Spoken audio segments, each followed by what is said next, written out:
And then she said, so am I. So it's really hard to watch other musicians because you tend to, it's like a painting you want to make straight or whatever. You just hear it, music like you hear it. Before the world knew him as the Purple One, Prince was just a young man in Minneapolis, fighting to be heard. He had the talent, the vision, and the fire, but not everyone believed in him. In fact, when he first brought his demo tapes to industry executives, many of them laughed. They didn't see a star, they didn't hear a revolution. But Prince did. What followed is one of the most inspiring stories in music history, a journey from rejection to becoming one of the most iconic artists of all time.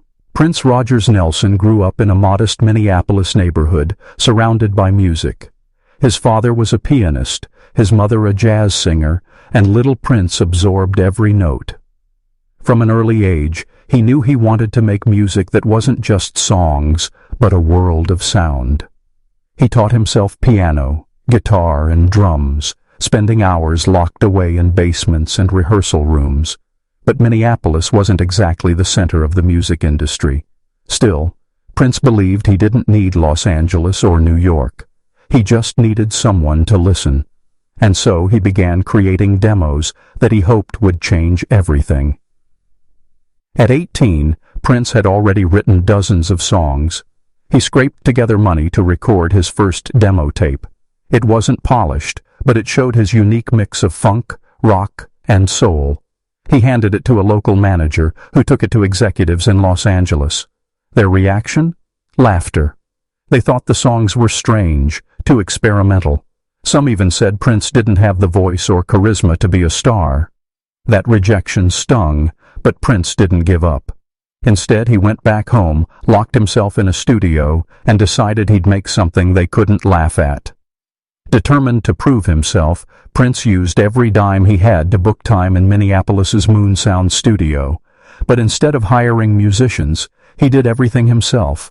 Guitar, bass, drums, vocals. Prince played it all. At just 19 years old, he was already producing full tracks single-handedly. People thought it was impossible for one teenager to handle a professional studio alone. But Prince proved them wrong. He created a sound that was unmistakably his, raw, funky, futuristic. When the tapes were finished, they didn't sound like demos. They sounded like an artist who was ready to take over the world. With his new recordings, Prince's manager arranged a meeting in Los Angeles with Warner Brothers. This time there was no laughter. Executives were stunned that such a young man had produced everything himself. They'd never seen anyone so self-contained, so confident in his vision. Prince wasn't asking for permission. He was showing them the future. The label quickly signed him to a contract, but Prince made one bold demand. He wanted full creative control. For a teenager, this was unheard of.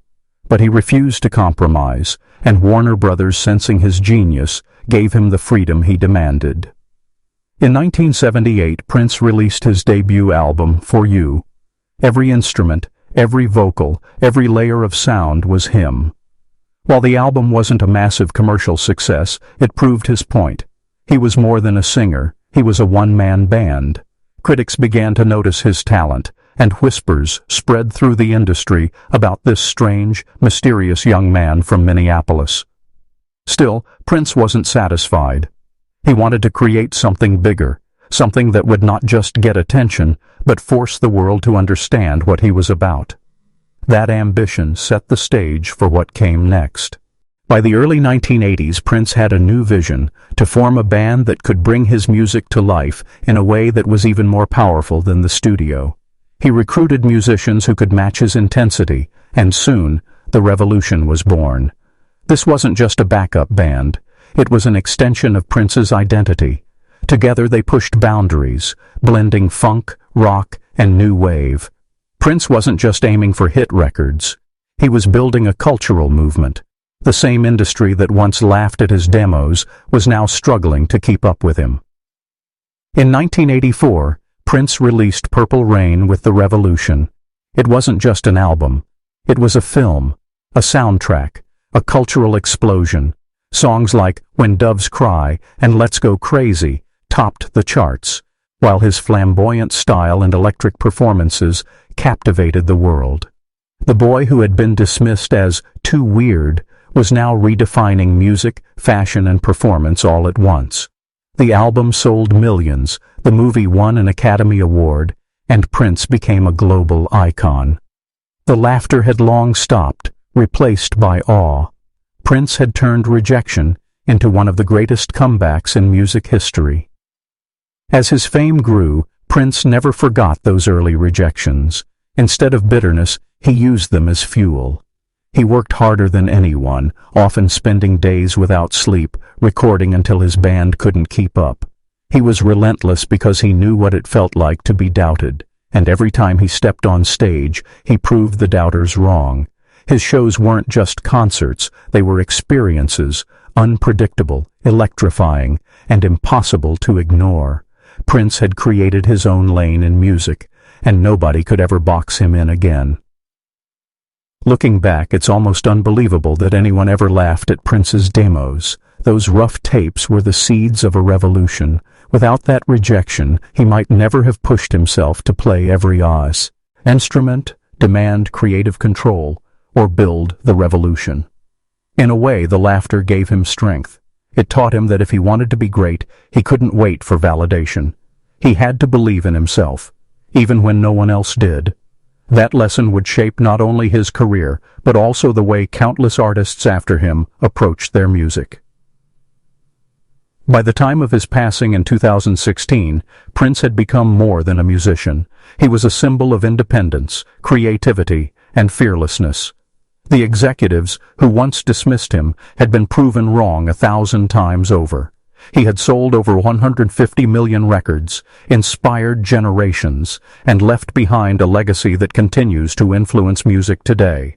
The story of Prince's demo is more than a tale of rejection and success. It's proof that greatness often begins with doubt. They laughed at the demo, yes, but in the end, Prince turned that laughter into a revolution. As Prince's fame grew, so did his battles with the industry. Warner Brothers, the same label that once gave him creative freedom, now wanted control over his music. Prince, however, refused to be owned. He fought for his masters, even changing his name to an unpronounceable symbol as an act of rebellion. To many, it seemed extreme, but to Prince, it was about principle. He had been laughed at once for being different, and he would never again let anyone define him. His fight wasn't just about himself. It was about showing future artists that their art should never belong to corporations. Prince's struggles in the 90s made him a hero to young musicians. He showed them that an artist could stand against the system and survive. Even after his chart dominance slowed, his concerts were packed, his creativity never stopped, and his influence only grew. Hip-hop producers sampled him. Pop stars copied his style. Rock musicians admired his guitar playing, and through it all, Prince kept recording, often alone in his legendary Paisley Park studio. He didn't care about trends, he cared about truth in music, and that truth made his legacy bigger than any record label could contain. When Prince passed away in 2016, the world mourned not just a musician, but a force of nature. Fans gathered outside Paisley Park, singing his songs through tears. Fellow artists called him a genius, a pioneer, a fearless innovator.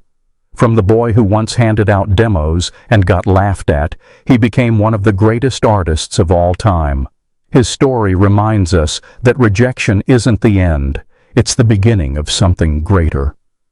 The world laughed once, but in the end, Prince got the last word, turning that laughter into music, and that music into a revolution.